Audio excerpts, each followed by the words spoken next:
पुण्यातील श्रीमंत दगडूशेठ हलवाई गणपती मंदिराचं विस्तारीकरण जे आहे ते होणार आहे आणि या विस्तारीकरणासाठी जे दगडूशेठ मंदिराच्या पाठीमागची जी बाजू आहे त्या ठिकाणी असणारं विश्रामबाग पोलीस स्टेशन हे स्थलांतरित करण्यात येणार आहे आणि या मुद्द्यावरूनच त्या पोलीस स्टेशनच्या स्थलांतराच्या मुद्द्यावरून अखिल भारतीय हिंदू महासभा जी आहे ती याला विरोध दर्शवते. नेमका त्यांचा विरोध या विस्तारीकरणाला का आहे, या स्थलांतरणाला का आहे हे थेट जाणून घेण्यासाठी आपल्यासोबत आनंदवे आहेत जे महाराष्ट्र प्रदेशाध्यक्ष आहेत.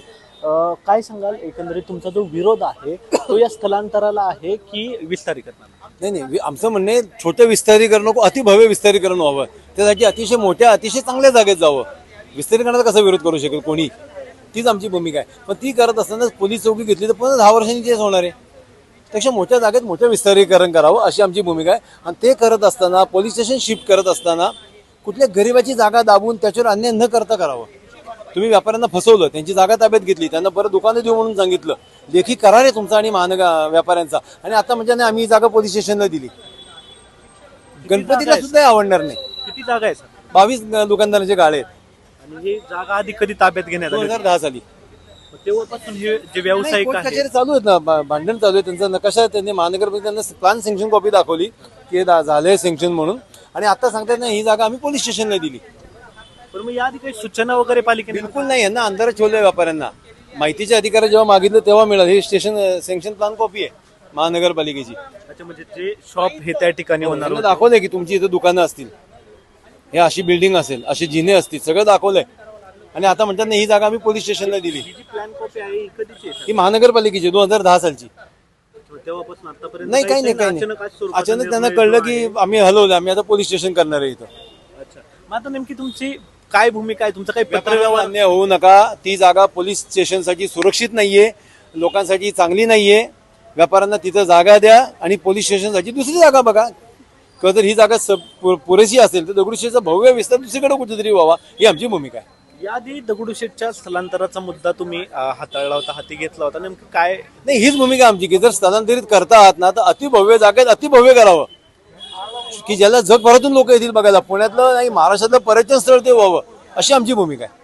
अच्छा, किती साधारण व्यापारी जे आहेत ते हे व्यापारी आहेत 22. किती वर्षापासून व्यवसाय करतात? आमचं 1932 पासून दुकान होतं. आमच्या आजोबांनी तिथं टाकलं होतं, मथुराबन नावाने हे दुकान होतं. आणि नंतर महानगरपालिकेने 2010 मध्ये आम्हाला नोटीस दिली की आम्ही इथं सुपर मार्केट आणि रस्ता रुंदीसाठी जागा घेत आहोत. तर आम्ही खुशीने त्यांना ती जागा दिली आणि त्यांनी आम्हाला ठराव करून दिला की सुपर मार्केटमध्ये तुमचं पुनर्वसन करू. पण आज रोजीपर्यंत त्यांनी पुनर्वसन केलं नाही आणि आम्ही कोर्टातही गेलो नाही. ते आम्हाला आश्वासन देत राहिले. किती दिवसात पुनर्वसन करू असं सांगितलं? काही लेखी दिलं होतं त्या संदर्भात? 2015 पर्यंत करून देऊ म्हटले होते. म्हणजे 5 वर्षात, 10 नंतर पुढचे 5 वर्ष ते लेखी दिलं होतं का पालिकेने? दिलं होतं ना आम्हाला. त्यानंतर तुम्ही त्याचा फॉलोअप घेतला? फॉलोअप घेतलं. दर महिन्याला आम्ही RTI मध्ये कागद टाकत होतो. ते दरवेळेस सांगत होते आज बांधणार आहे, उद्या बांधणार आहे, पण त्यांनी काही आजपर्यंत बांधलं नाही. आणि आम्हाला अजितदादा असताना तो ठराव झाला. अजितदादा म्हणले तुम्ही कोर्टात जाऊ नका, महानगरपालिकेला मी सांगितलेलं आहे की तुम्हाला तुमची जागा देतील. आता खरं तर अशा पद्धतीने ही जागा जी आहे ती स्थलांतरित जे विश्रामबाग पोलीस स्टेशन आहे त्याला जाते. आता अचानक तुम्हाला हा निर्णय कळाल्यानंतर काय भावना आहे? भावना ही अशी आहे आमची की बघा, पोलीस हे पब्लिकसाठी संरक्षणासाठी पाहिजे, बरोबर आहे की नाही? पण त्यांनी हा विचार करायला पाहिजे ना, ऑलरेडी तुम्ही ह्या जाग्याच्या हाकेच्या जागेवर तुमचं पोलीस स्टेशन आहे, म्हणजे हे इथून उचलून तिथं टाकलं तर काय फरक पडले? फक्त एवढंच आहे की तिथं सिग्नल आहे, त्या सिग्नलच्या जागेवर तुम्हाला रहदारी करता येते, तुमची गाडी येऊ जाऊ शकते. इथं तुम्ही पूर्ण व्यापारी हे आहे, दुकानं आहेत सगळी. तिथं तर रोड पण छोटा आहे, प्लस तिथं 2 व्हीलरला बंदी आहे, प्लस हे लोक म्हणतात वॉकिंग झोन डिक्लेअर करायचं आहे. आता वॉकिंग झोन डिक्लेअर केलं, तुम्ही माझं एकच मत आहे, तुम्ही बाकीचे दिवस सोडा, फक्त शनिवार आणि रविवार तिथं येऊन फक्त तुम्ही मला 2 व्हीलर बाहेर आणून काढून दाखवून द्या, मी तुम्ही म्हणाल ते हरायला तयार आहे असं. पण दुसरी गोष्ट, आम्ही काय कोणाच्या विरोधात नाही. आणि पोलीस स्टेशन लोकांना हे कळलं पाहिजे की बाबा तुम्ही प्रस्ताव पास करताना तिकडच्या लोकांचा तुम्ही विचार केला पाहिजे होता की ऑलरेडी तिकडं भाडेकरूच्या लोकांची ती जागा आहे. कॉर्पोरेशननी तिथं सुपर मार्केट बांधून देण्याचा आम्हाला आश्वासन दिलं आहे.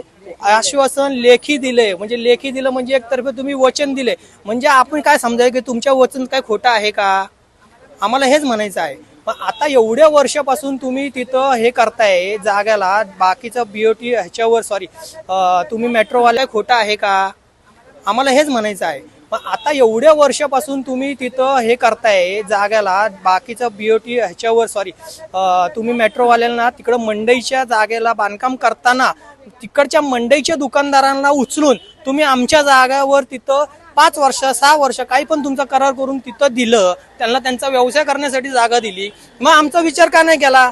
मग आम्हाला पण व्यवसाय करण्यासाठी तुम्ही त्या वेळेला तिथं जागा द्यायला पाहिजे होती ना, टपरी म्हणून. आणि ज्या वेळेला तुमच्याकडे पैसे आले असते त्यावेळेला तुम्ही बांधकाम करून आम्हाला द्यायला पाहिजे होतं. किती वर्ष व्यवसाय करत होता? आता आम्ही तिथं 1931 पासून ते वाढ आहे. 1931 पासून आम्ही तिथं व्यवसाय करत होतो. आज मी तिथं लहान झालो. आज माझं वय 48 आहे. तुम्ही विचार करा, 48 वर्ष माझे वडील तिथं व्यवसाय करत होते. आमचा उदरनिर्वाह त्या छोट्याशा दुकानावर चाललं होतं. आज आमच्याकडे प्लॅन सँक्शन करून तुम्ही दिलेलं आहे कॉर्पोरेशननी. त्या प्लॅनच्या हिशोबाने तुम्ही चालले काय नाही. म्हणजे तुम्ही काय करताय, आम्हाला खोटे आश्वासन देऊन आम्हाला अंधारात ठेवून तुम्ही म्हणजे काय करायचं म्हणजे आम्ही बोलू का की तुम्ही पैसे खायचं काम करताय सरळ सरळ. 16 वर्ष झालेत म्हणजे साधारण तुम्हाला? 16 वर्ष झाले साहेब. 16 वर्षापासून आमच्या कुटुंबाचा या लोकांनी विचारच केला नाही ना. बाकीच्या लोकांचा तुम्ही विचार करताय, आमचा विचार का नाही केला? आम्ही आमचं पोट भरायचं कसं? आणि बाकीचे तिथं रस्त्यावर बसलेत, सगळे फेरीवाले बसलेत, रस्त्यावर धंदा करतात, ते फुलवाले बसलेत. त्यांना तुमचे हप्ते चालू आहेत का, मला असं विचारायचं सर. पोलीस स्टेशन झालंच तर शक्य आहे का सर? नाही, इम्पॉसिबल आहे. तिथं पोलीस स्टेशन होणार नाही आणि आम्ही होऊन देणार नाही. आम्ही त्याच्यासाठी कोर्टात मध्ये चाललेलो आहे. आणि त्यांना जर जागा पाहिजे असेल पोलीस स्टेशनला, पोलीस स्टेशनला तर शनिवारवाडीची जागा पडलेली तिथं हलवावं. ताई, तुम्ही काय व्यवसाय करत होता त्या ठिकाणी? तिथे आमचं स्वतःची खानावळ होती. पंत भोजनालय म्हणून आमची खानावळ होती. तिथं तुळशीबेल बाग मधल्या इथे सगळी लोक येऊन म्हणजे बरेचसे येऊन तिथे जेवून जायचे.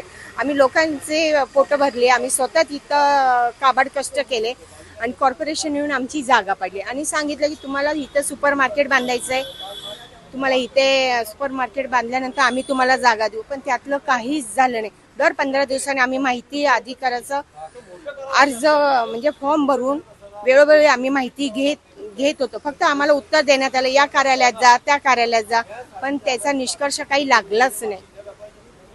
आणि आम्हाला रस्त्यावर आणून सोडलंय की आमच्या याच्यातले बरेचसे भाडेकरू धक्क्यांनी गेले. इव्हन माझे मिस्टर पण त्या धक्क्यांनी गेले. एकंदरीत आता ज्या अपेक्षेने तुम्हाला गाळे मिळतील अशा अपेक्षेने तुम्ही होतात आणि अचानक असा निर्णय आलाय किंवा असं जे स्थलांतर आहे पोलीस स्टेशनचं दगडूशेठच्या विस्तारीकरणात ते तर होतंय, नेमकं काय मग आता इथून पुढे?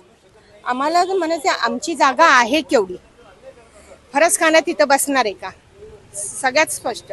त्यांच्या गाड्या आहेत ते येणार आहे का? समजा खरंच आहे, जर एखाद्याला तक्रार नोंदवायची असेल एवढ्या गर्दीमधून तो 2 व्हीलर लावून कधी त्या पोलीस स्टेशनमध्ये जाणं, कधी काय करणं, हा विचार त्यांनी केला का? फक्त आम्हाला म्हणायचं की फरसखाना तुम्ही कुठेही म्हणजे हे करा, तुम्ही दगडूशेठ बाप्पांचा विस्तार करा, आम्हाला त्याबद्दल काही नाही. फक्त आम्हाला आमच्या जागा त्या जागेत मिळाव्या एवढंच आमचं म्हणणं आहे. सर्व 20 जे व्यापारी आहेत, 20-22 किती व्यापारी आहेत एकंदरीत? सर्व एकत्रित आहेत? हो, सगळे हे काय आता सगळे आलेले आहेत, सगळे एकत्र. आणि आमचा श्रीराम संघ भाडेकरू संघ पण आहे जो रजिस्टर केलेला आहे. इव्हन आमचं बँकेत आमच्या भाडेकरू संघ जो आहे खातं पण आहे. पण पुढची भूमिका काय असणार? आमची पुढची भूमिका अशी आहे की आमचा मंदिराला विस्तार करण्याचा आमचा विरोध नाही आहे, त्यांनी कुठपर्यंतही करावा. पण आमच्या जागेत जो आहे तिथं मार्केट बांधून आम्हाला आमची जागा देऊ, म्हणजे आमचे पूर्ववत व्यवसाय तिथं चालू होतील आणि ते व्यवसायावर आमचं कुटुंब जे आहे ते आमचं कुटुंब उदरनिर्वाहाचा आमचा प्रश्न सुटेल, एवढीच आमची.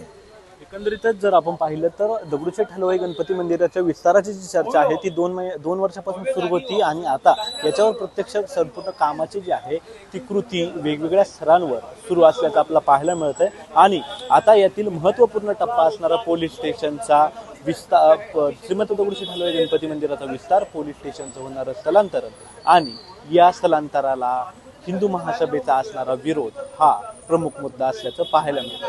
त्यामुळे या संपूर्ण घटनेची दखल जी आहे ती वेळीच प्रशासनाने घेणे आणि जे व्यापारी त्या ठिकाणी अनेक वर्षापासून धंदा करत होते, व्यवसाय करत होते, ते व्यापाऱ्यांची देखील जी काळजी आहे, जी त्याच्यावर काटेकोर जे पालन आहे, ज्या काही त्यांना सुविधा ज्या आहेत त्या देण्यात याव्यात, त्यांचं जे गाळ्या आहेत, हक्काचे व्यवसाय आहेत ते त्यांना पुन्हा सुरू करता यावे अशी मागणी या संपूर्ण व्यापाऱ्यांनी केल्याचं आपल्याला पाहायला मिळतंय. कॅमेरामन विक्रांत चव्हाणसह प्रथमेश सांबे, LS मराठी, पुणे.